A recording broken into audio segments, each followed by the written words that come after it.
3 du livre d'Ésaïe qu'on a l'annonce la plus claire de l'Évangile dans tout l'Ancien Testament. Et c'est ce passage que nous allons lire cet après-midi. Je vais dire ça aujourd'hui, je vais dire ce matin plusieurs fois, donc veuillez bien m'excuser. On va lire en fait à partir du verset 13 du chapitre précédent. Chapitre 52, à partir du verset 13. Voici mon serviteur, il prospérera, il montera et il s'élèvera, il sera très haut placé. De même que tu as été pour beaucoup un sujet d'effroi, de même son aspect n'était plus celui de l'homme. Son apparence n'était plus celle des fils d'Adam. De même, il purifiera par l'aspersion beaucoup de nations.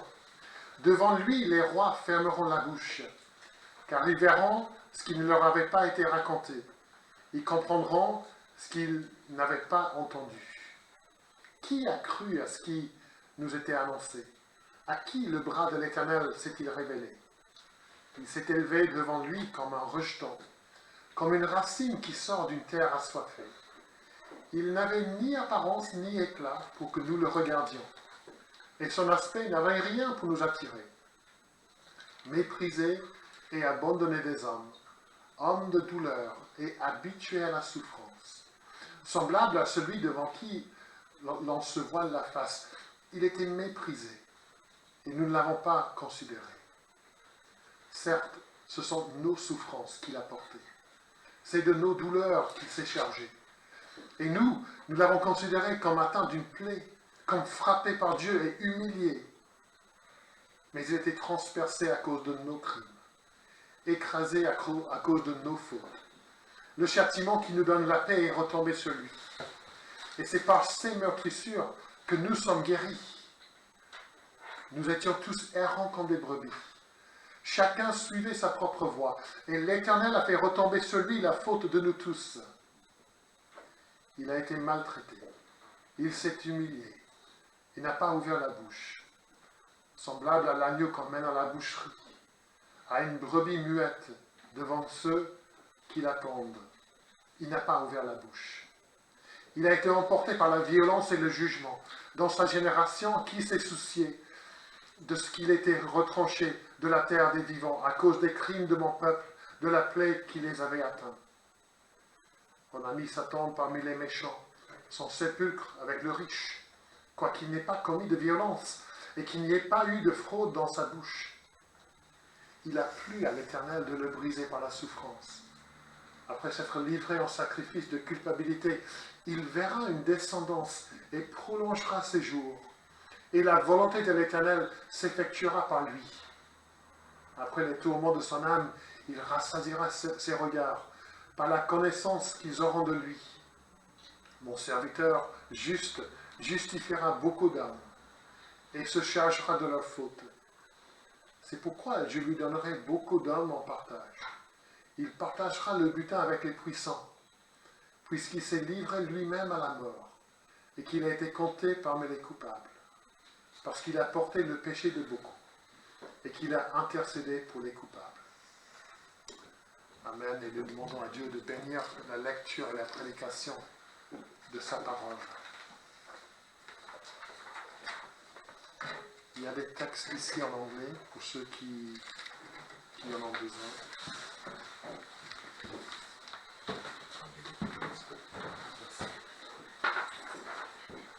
Donc je vous invite à garder ce passage ouvert devant vous.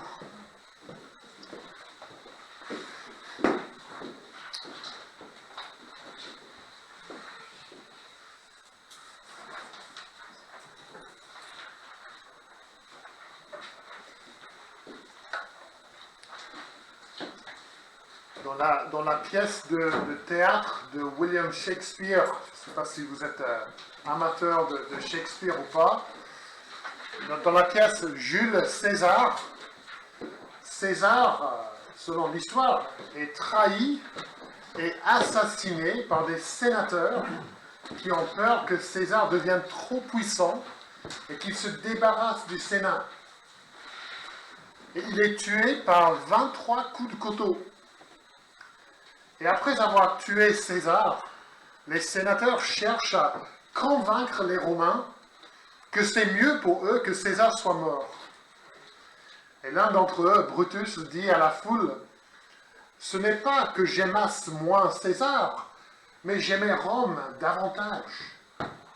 Auriez-vous préféré voir César vivant et mourir tous esclaves, plutôt que de voir César mort et vivre tous libres ?» Donc il présente ces arguments pour que la foule se tourne contre César. Et la foule est agitée. Et puis nous lisons dans le texte, entre Marc-Antoine et d'autres citoyens portant le corps de César. Et Marc-Antoine veut que la foule comprenne la traîtrise, la déloyauté qui vient de se passer dans le meurtre de César. Il veut que les Romains se souviennent de leur amour, de l'amour qu'ils avaient pour César. Et Marc-Antoine, ce n'est pas un grand orateur, comme Brutus. Il ne sait pas trop quoi dire pour convaincre la foule, pour leur rappeler leur amour de César. Il veut toucher le cœur des Romains, mais il ne trouve pas les mots. Alors qu'est-ce qu'il fait? Il prend le corps de César dans ses bras et il dit, je vous montre les blessures du doux César. Pauvre, pauvre bouche muette. Et je les charge de parler pour moi. Il met devant le peuple le corps de César avec ses blessures. Il dit, ces blessures vont parler pour moi. Regardez ce qu'on lui a fait. Laissez ces blessures vous parler. Et cet après-midi, autour de la table du Seigneur, avec l'aide des éléments, avec l'aide de la parole de Dieu, je veux faire ce que Marc-Antoine a fait. Je veux vous montrer les blessures de Jésus-Christ. Et je les charge de parler pour moi. Marc-Antoine a dit que les blessures de César étaient des pauvres bouches muettes. Mais les blessures de Jésus ne sont pas une bouche muette. Les blessures de Jésus ont plein de choses à nous raconter, à nous dire cet après-midi. Plein de choses à nous enseigner. Et pour laisser parler ces blessures, nous allons regarder ensemble 3 versets tirés du livre du prophète Ésaïe. Ésaïe 53, versets 4 à 6. Et dans ces versets, nous lisons, « Certes, ce sont nos souffrances qu'il a portées, c'est de nos douleurs qu'il s'est chargé, et nous l'avons considéré comme atteint d'une plaie, comme frappé par Dieu et humilié. Mais il a été transpercé à cause de nos crimes, écrasé à cause de nos iniquités. Le châtiment qui nous donne la paix est tombé sur lui, et c'est par ses meurtrissures que nous sommes guéris. Nous étions tous errants comme des brebis. Chacun suivait sa propre voie, et l'Éternel a fait retomber sur lui l'iniquité de nous tous. » Je veux simplement voir 2 choses dans ce passage avec vous aujourd'hui. La première chose, c'est notre péché. Notre péché. Si vous regardez le chapitre 52, dans la Bible que vous avez, entre les versets 12 et 13, il y a peut-être un titre qui a été rajouté par les traducteurs de la Bible. Et le titre nous dit ce qui est le sujet principal pour la prochaine partie du livre. Et dans la Bible de l'Église, le titre c'est « Les souffrances du serviteur de l'Éternel ». Une Bible que j'ai à la maison, le titre c'est « L'œuvre rédemptrice du serviteur souffrant ». Ça nous dit que le passage est au sujet du serviteur, au sujet de Jésus, le Messie de Dieu, le Fils de Dieu, le serviteur de Dieu. Et dans la première partie de ce passage, on voit clairement que le serviteur, c'est le sujet principal. Vous lisez au chapitre 52, nous lisons ce que lui, il fait. Il prospérera, il montera, il s'élèvera, il sera très haut placé. Mais à partir de la dernière ligne du verset 3 au chapitre 53, et puis le verset 4 à 6, tout ça, ça change. Et pour ces 3 versets, nous, les êtres humains, nous devenons le sujet de la parole, des versets. Ces versets parlent de nous. Ces versets parlent de ceux qui ont méprisé, qui ont abandonné le serviteur de Dieu, ceux qui n'ont pas cru, ceux qui n'ont pas été attirés par le serviteur souffrant.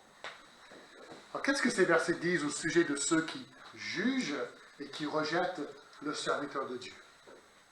Verset 4. Ce sont nos souffrances qu'il a portées. C'est de nos douleurs qu'il s'est chargé. Nous sommes des gens dont la vie est marquée, selon ces versets, par la souffrance et la douleur. Ésaïe ne parle pas encore du péché, mais là des conséquences du péché.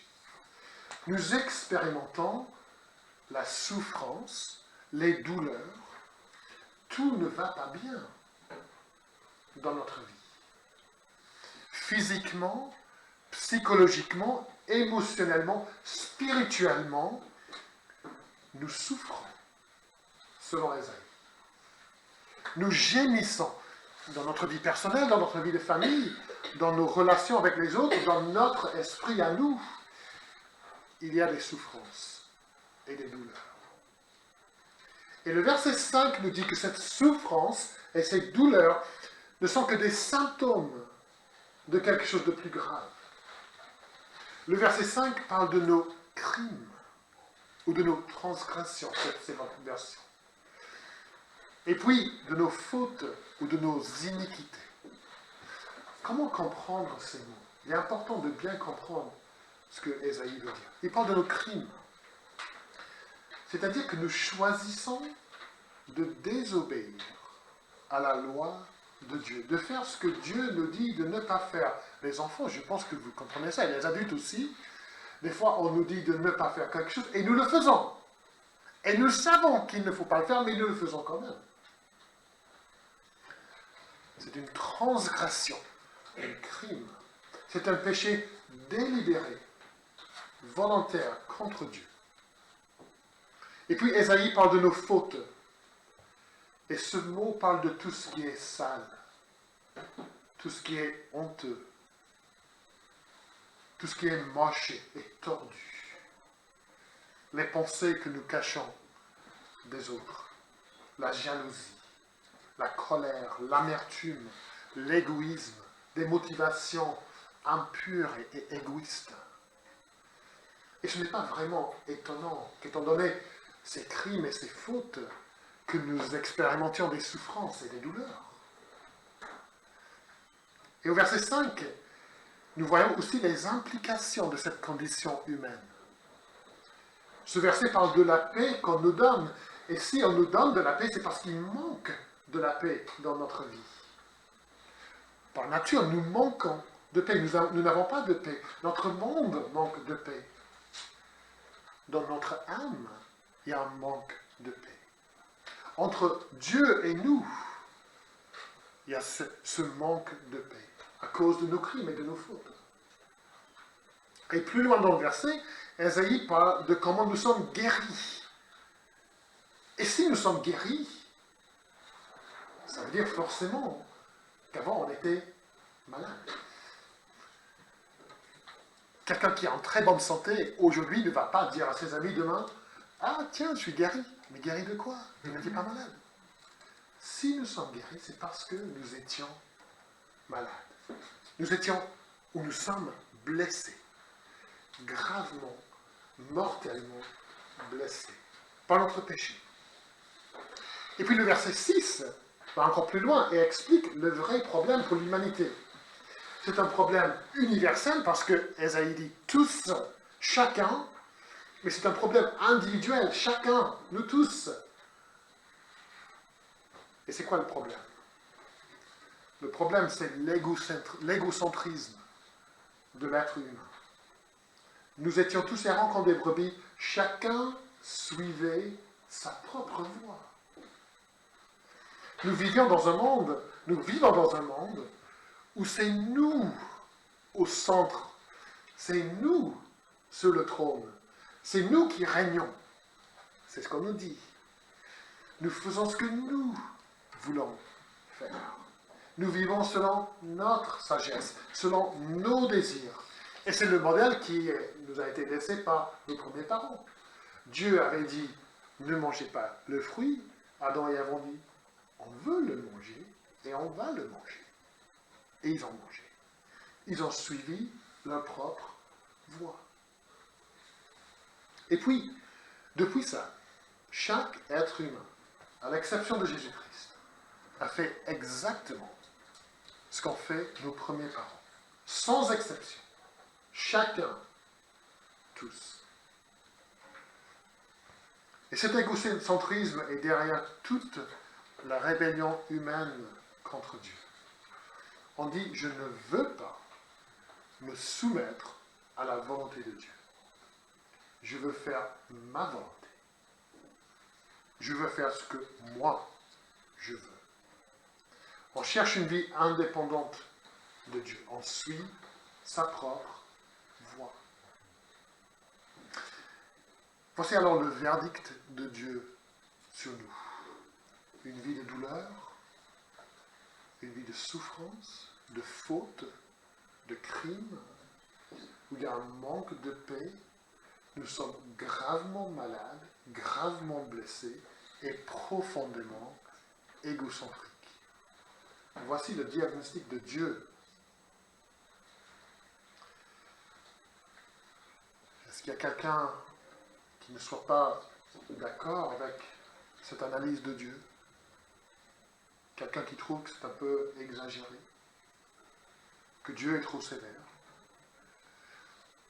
N'est-ce pas vrai que nous avons tous besoin de guérison, de paix? Qui peut dire que sa vie n'est pas profondément marquée par le péché et les conséquences de nos péchés, les conséquences du péché des autres? On est presque tenté de dire, malheur à moi, je suis perdu sans espoir. Presque tenté. Presque. Parce que c'est vrai que le verdict de Dieu est dur à avaler. Dur à accepter. Mais avec le verdict, Dieu annonce aussi de l'espoir. Oui, il y a des douleurs, oui, il y a des souffrances, mais il y a, selon ces versets, quelqu'un qui les porte pour nous. Quelqu'un qui s'en est chargé pour nous. Oui, nous manquons de paix, mais on nous donne de la paix. Oui, nous sommes malades, mais on nous guérit. Ces versets nous offrent de la paix et de la guérison. Comment est-ce possible? Et ça nous amène à la deuxième partie pour ce matin. On a déjà vu notre péché, maintenant on regarde notre remplaçant. Alors, vous savez tous ce que c'est un remplaçant. Il y a la maîtresse à l'école qui est malade, ou le maître, et pendant les jours de sa maladie, il y a un remplaçant, quelqu'un qui la remplace. Ou dans un match de sport, il y a un joueur qui est blessé, ou qui est fatigué, ou qui joue mal, et donc l'entraîneur décide de le remplacer avec un remplaçant, quelqu'un qui prend la place de l'autre. On sait très bien ce que c'est. Alors, ce chapitre nous parle d'un remplaçant. Ésaïe décrit quelqu'un qui prend notre place, qui prend notre place devant Dieu. Et plus que ça, qui prend notre place devant le tribunal de Dieu, face au jugement de Dieu. Et qu'est-ce qui se passe dans la salle d'audience de Dieu?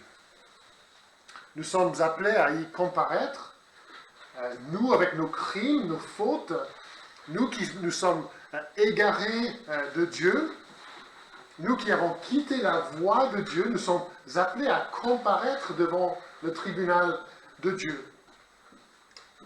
Mais c'est le serviteur de Dieu qui nous remplace. C'est le serviteur de Dieu qui va devant le tribunal à notre place. Il rentre dans la salle d'audience de Dieu, portant nos souffrances, chargé de nos douleurs. Et qu'est-ce qui se passe? Le verset 4 nous parle de sa souffrance.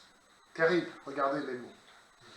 Atteint d'une plaie, frappé, humilié, transpercé, écrasé, châtiment, meurtrissure.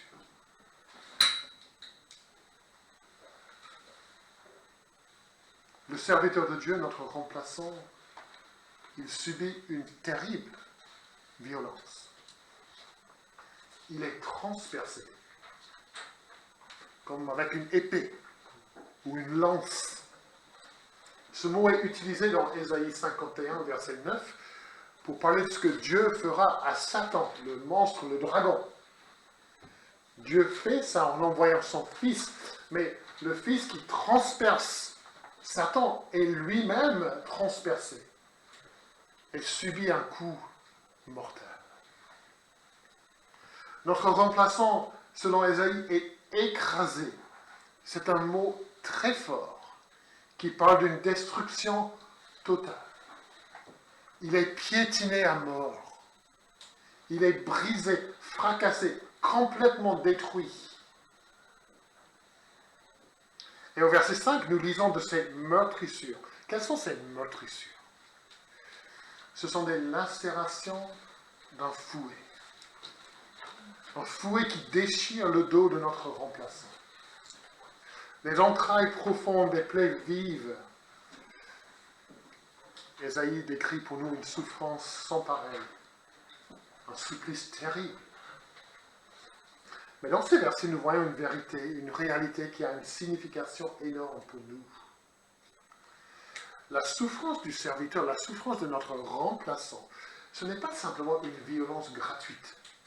Ce n'est pas un accident, ce n'est pas que le serviteur est dans le mauvais endroit au mauvais moment. Ça peut arriver qu'on subit une violence parce qu'on n'a pas de chance.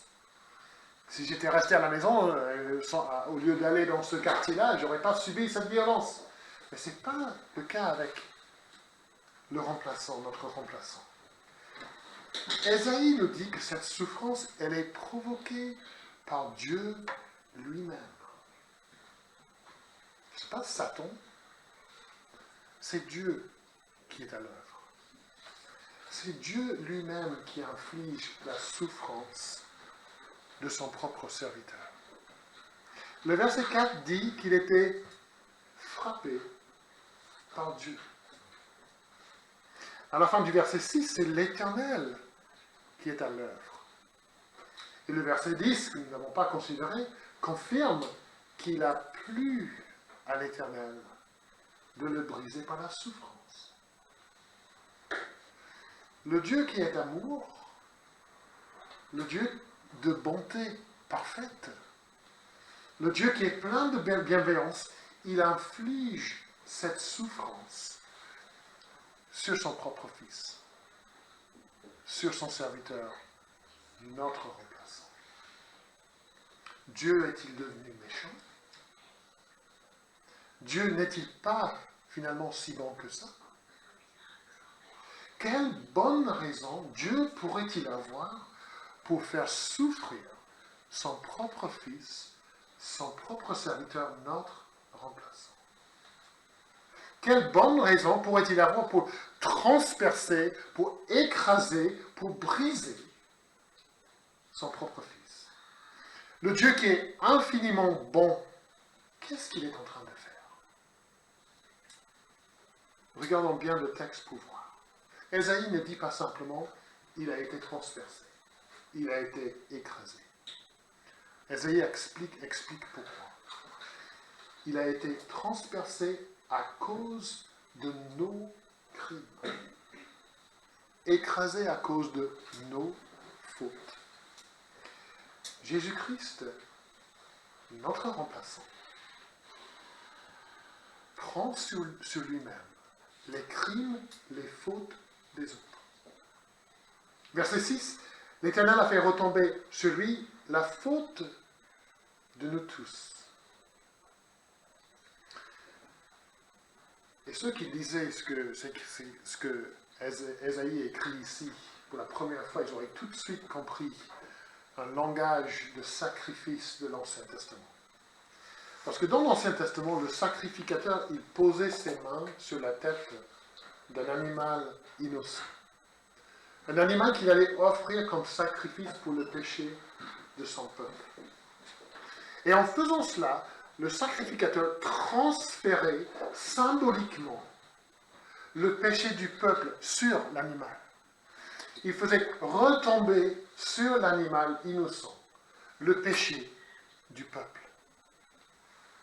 Et voilà l'Éternel Dieu qui pose ses mains, pour ainsi dire, sur son Fils, pour transférer sur son Fils mon péché et votre péché.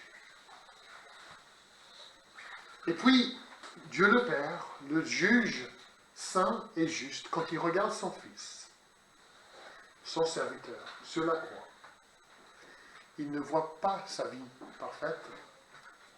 Quand il regarde son Fils, il ne voit pas son innocence. Il voit toute la saleté de mes crimes et des vôtres.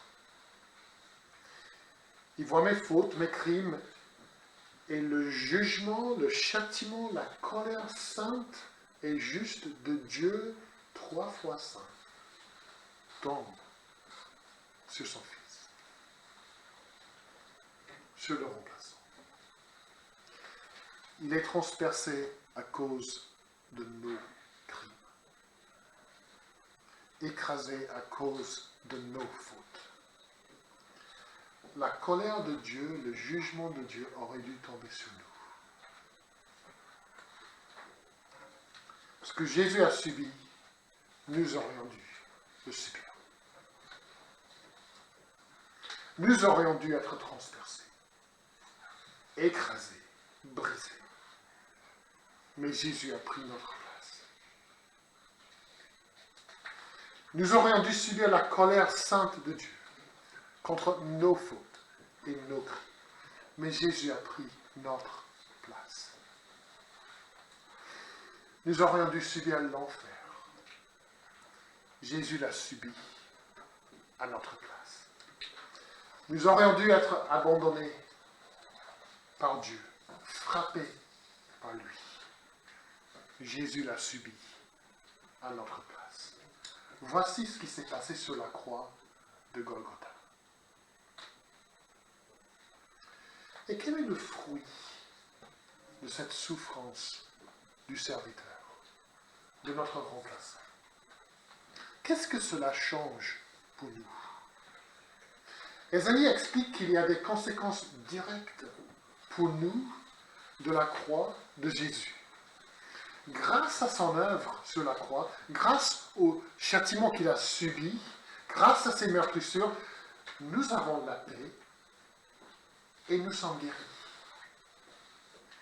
La croix de Jésus règle pour nous les plus grands problèmes de l'être humain. Le conflit, l'hostilité entre Dieu et nous, et la maladie du péché.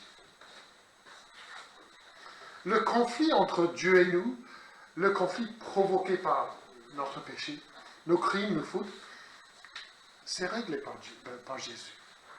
Parce que Dieu nous accueille maintenant comme ses amis et non pas comme ses ennemis. Il nous accueille comme ses enfants. La dette de notre péché est réglée. Il nous déclare justes, innocents, devant son tribunal. Il a dû déclarer son propre fils coupable, afin de pouvoir nous déclarer innocents. Par sa mort, Jésus acquiert la paix avec Dieu. Et par sa mort, Jésus acquiert aussi la guérison. Nous avons déjà réfléchi à ce que ce passage nous dit sur nos souffrances, nos douleurs. Et grâce à la croix de Jésus, Dieu nous promet de nous guérir de toutes ces souffrances et de toutes ces douleurs. soyons très clairs, Dieu ne promet pas que le moment de notre conversion, que toutes nos souffrances et toutes nos douleurs disparaissent. C'est vrai qu'il peut nous guérir physiquement, émotionnellement, psychologiquement. Il peut nous guérir de nos souffrances, de nos douleurs que nous expérimentons dans un monde déchu. Il peut guérir des corps brisés par la maladie, des corps accablés par l'addiction. Il peut guérir des esprits brisés par toutes sortes de troubles, accablés par toutes sortes de difficultés. Il peut le faire. Il peut guérir des cicatrices profondes. Il peut faire ça dans le monde. Et il le fait dans une certaine mesure. Mais la Bible nous promet une guérison totale et absolue de tous les effets du péché. Tous les effets du péché pour chaque chrétien au moment soit de sa mort, soit du retour du Christ dans ce monde. Et dans le nouveau ciel et la nouvelle terre, au retour du Christ, à la fin du temps, la création entière connaîtra une guérison totale. Tous les effets du péché partis, disparus. Plus de maladies, plus de larmes, plus de péché, plus de souffrance, plus de mort. Voilà ce que les meurtrisseurs de Jésus acquièrent pour nous. Paix parfaite et guérison totale. Le châtiment qui nous donne la paix est tombé sur lui. Et par ces meurtrissures, nous sommes guéris. Avec un tel message d'espoir, avec une telle bonne nouvelle pour des personnes malades, souffrantes, des personnes en guerre avec Dieu, on doit se poser la question, cette paix et cette guérison, comment est-ce possible pour moi? Et c'est pour qui en fait? J'en ai besoin, mais comment les recevoir?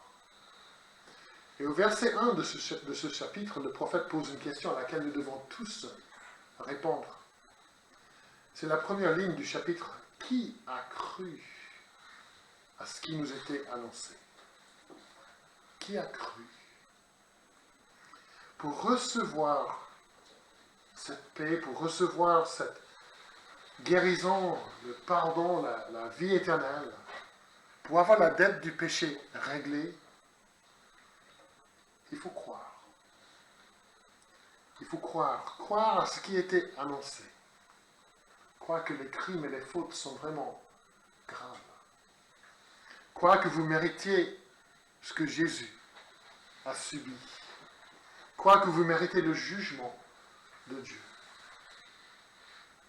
Et quand on y croit, on est attristé par son péché.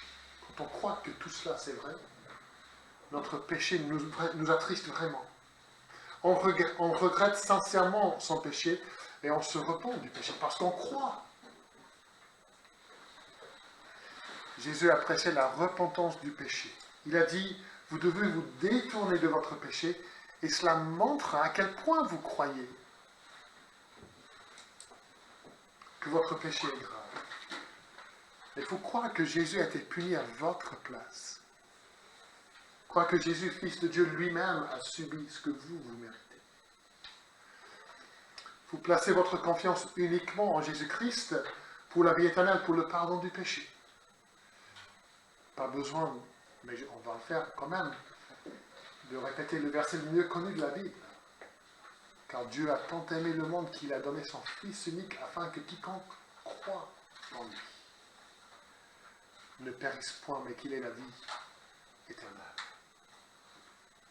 Chers amis, la foi chrétienne, ce n'est pas la foi dans une institution, une foi dans les rites et dans les pratiques religieuses. Non. La foi, la croyance, c'est en une personne, en l'œuvre de cette personne, Jésus-Christ, à la croix,